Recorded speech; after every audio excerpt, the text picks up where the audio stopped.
on the conditioning work, lots of running, drills, and establishing physical baseline. And Doug Christie has emphasized his expectation for Sacramento to be one of the best conditioned teams in the NBA. And along with the conditioning, there was a heavy emphasis on the defensive mentality, getting the players into the right mindset for the defensive execution. Day two drills highlighted Keegan's ability to step into that leadership role, talking more on the defensive end. Something Christie has been demanding of Keegan in these off-season workouts. Dennis Schroder, immediate impact as a steady veteran on the floor, came into training camp in great shape, playing his step over, playing for his home country.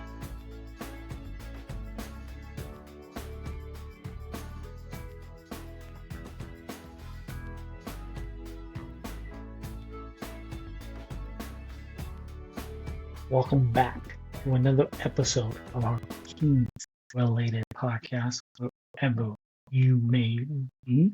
And on today's episode, we're going to go over days 1 through 5 of the Sacramento Kings training camp. If you're watching this on YouTube, please hit that thumbs up, smash that subscribe button, and leave a comment down below. And also, if you're listening on Apple, Spotify, please hit that follow button, rate 5 stars, and leave a review. Be also much appreciated. Sacramento Kings Media Day has come and gone. Training camp has been going on for the past week before the Kings tip off their preseason action on Wednesday against the Toronto Raptors.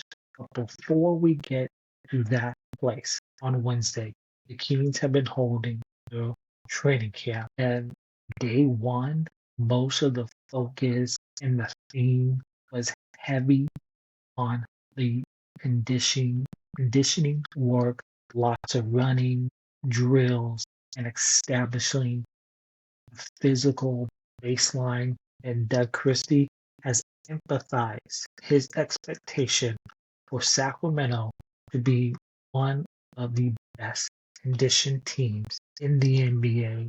And along with the conditioning, there was a heavy emphasis on the defensive mentality, getting the players into the right mindset for the defensive execution. Dennis Schroder, the key off-season signing in free agency, who was present and looked in shape according to videos I watched. And Doug Christie and others have suggested that he accelerated quickly through this new system that they are implementing for this year's Kings team. And according to other observations, the coaching staff and the media that was there, they pointed out that the Kings are trying to instill good habits, really via the physical drills and the toughness.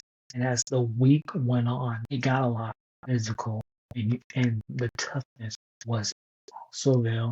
And some of the ancillary players and the younger guys were closely watched to see who could hold up under the conditioning stretch. And then when we got to day 2 of training camp, the conditioning continued with more structure, particularly integrating the drills that stress execution, free throw work, like they did a drill. Like if you miss free throws, the whole team had to run.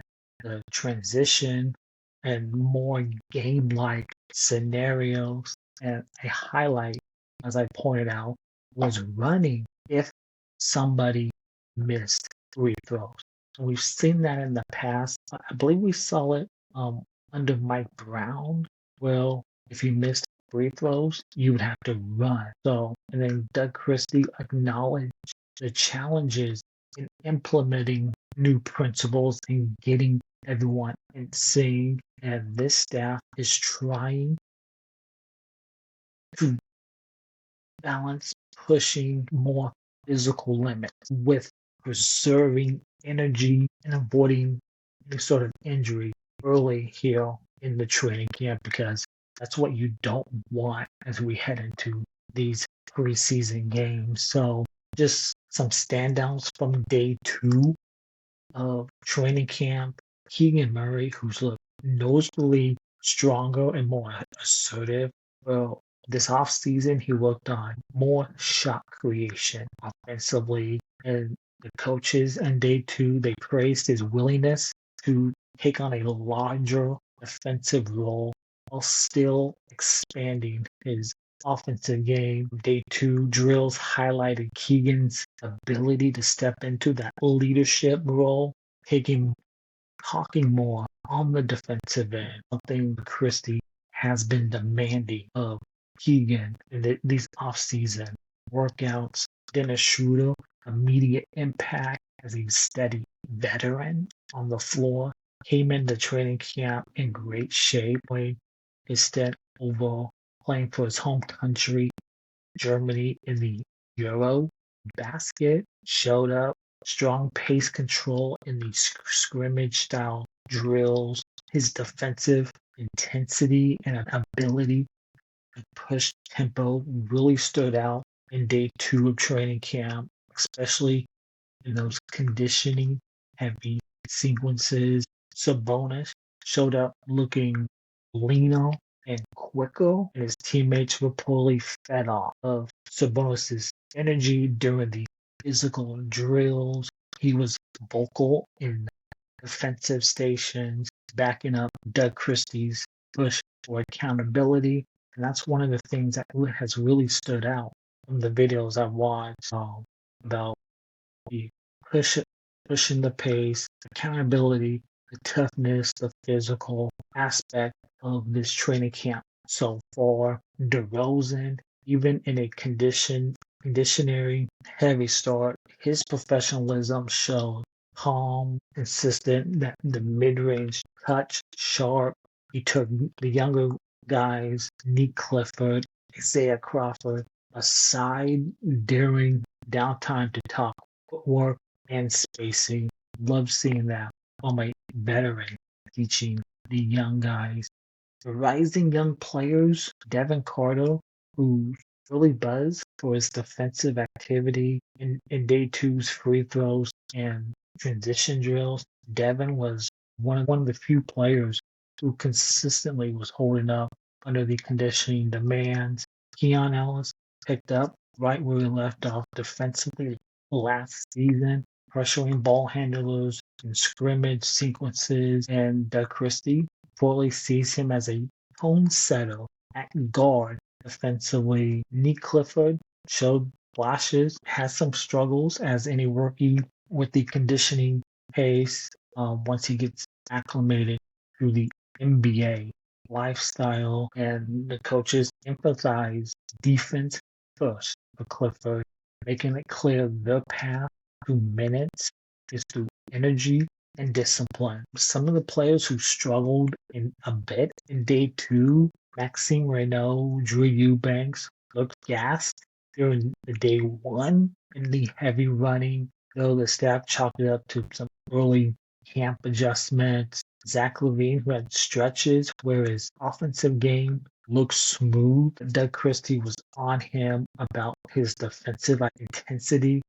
A theme to watch in this training camp. But as the week went on, Zach LaVine, what I've seen in videos I watch, has really been impressive defensively as the week went on from what I saw in videos coming out of training camp. But the only impressions the first 2 days that Christie is setting a defense and conditioning identity. No shortcuts.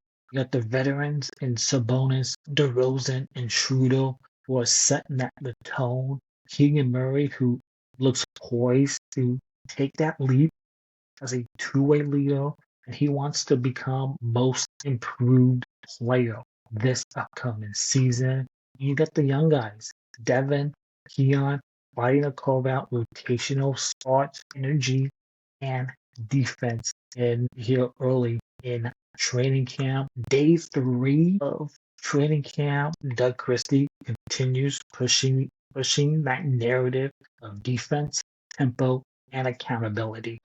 And also off to the side, interviews with the media, Sabonis noted that Doug Christie emphasizing a strong start to this season, especially on the offensive end, but always anchored in the defensive intensity. And this Kings team seems to be layering more structure into drills, less pure conditioning, more game situational work, more transitions, more emphasis on pace and spacing. And I think that is what we might see in this first preseason game on Wednesday against the Toronto Raptors. And on day 3, Malik Monk, who continues to be a player to watch offensively. He he fits in within the motion, how he defends will be under scrutiny because we know what Malik Monk can do offensively as that 6 man coming off the bench. But what's going to be the thing to watch is defensively for Malik Monk this season. Nick Clifford also who also talked to the media on day 3 this week, indicating that this coaching staff is giving him some visibility. Day 3 is a critical time for guys like Clifford and these young players to show consistency. This is when coaches like Doug Christie and his staff often see whether a rookie's energy can translate into sustainable effort. Sabonis also was optimistic about how this offense could flow under this new system, might be similar to Beam Team 1 when the Kings broke their playoff drought, though he reiterated that a strong defensive identity is non-negotiable. And then you got Dennis Schroder.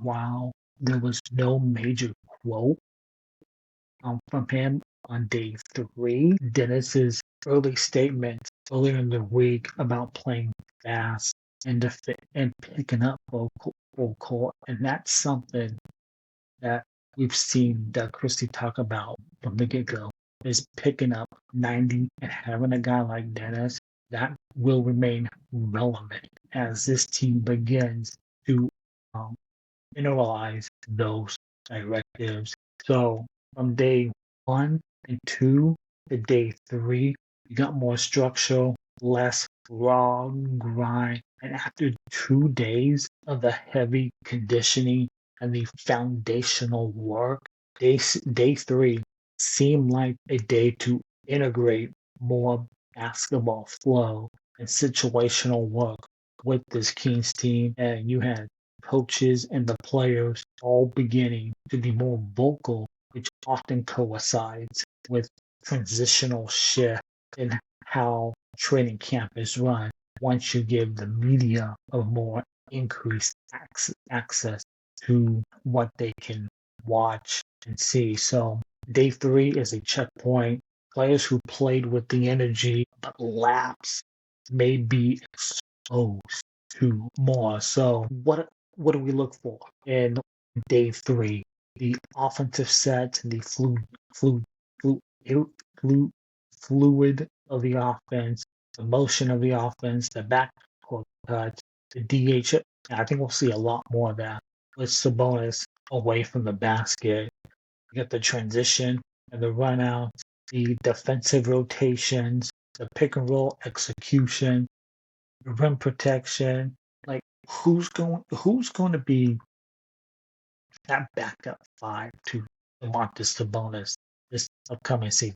As the week went on, seems maybe Eubanks, maybe as well. You might see Maxime Reynaud get some time into the backup 5 minutes behind Sabonis. So that's something to watch for.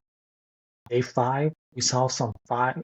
At day 4, we saw some 5-on-5 action in training camp where the third unit defeated the starters in a sudden death overtime. And third unit's mostly the third string guy who's fighting for those minutes. That was not great to see, where the third unit defeated your starters in some 5-on-5 action in day 4, but nothing to be worried about. Really looked impressive in day 4. The fact that a third unit beat the starters, just like maybe the depth players are pushing hard and growing that confidence. It also suggests maybe the coaching staff with that third unit may be experimenting with lineups and rotation, letting non-starters test matchups. So we'll see as the preseason gets underway. Keegan Murray being given the media time after day 4's training camp indicated that he's seen as a key piece on the offensive end, and they want his voice and buy-in this season, and his willingness to speak after day 4 implied that he's feeling more comfortable and perhaps energized by the process as training camp goes on. And the results of the scrimmage shows a real internal competition on this Sacramento Kings team. Guys low on this depth chart are not simply going through the motions. It also signals to the starters and the veteran core of this team that they have to stay sharp. No guaranteed dominance in practice. And the intent of this coaching staff allowing the scrimmage and the sudden death overtime suggests maybe Doug Christie and his staff are forcing pressure situations with this team in camp to see who steps up and who stands out. It likely helps them identify which players perform under those game-like stress before the preseason and the regular season begins. And for day 5, which was today, Saturday, just a little more light of a day from what I saw on video on the media that was there. We had more structured scrimmages or half-court sets on day 5 as training camp is settling in. Coaches often lean more into game-like situations, 5-on-5 set offense and defense rather than purely drills. Then you got the role definition starts to emerge. The better performers in early scrimmages and the drills likely got more attention, and their responsibilities for expected roles may start solidifying, and the recovery and the stamina become critical in day 5 as the Kings players acclimate through days of practice, because once the season starts, there's not going to be many days to practice when the season begins. So how do these players recover and manage the key will factor into who stands out. And this week, as with the training camp went on, the videos I watched, you saw a lot of missed shots, and I think that was a lot of tired legs from all the conditioning and the heavy running that we saw at the start of training camp. Nothing to be concerned about, but nice to see. And you got guys like Clifford, as I already mentioned, likely got extra looks to see if he can stick in rotational minutes to Doug Christie and his coaching staff.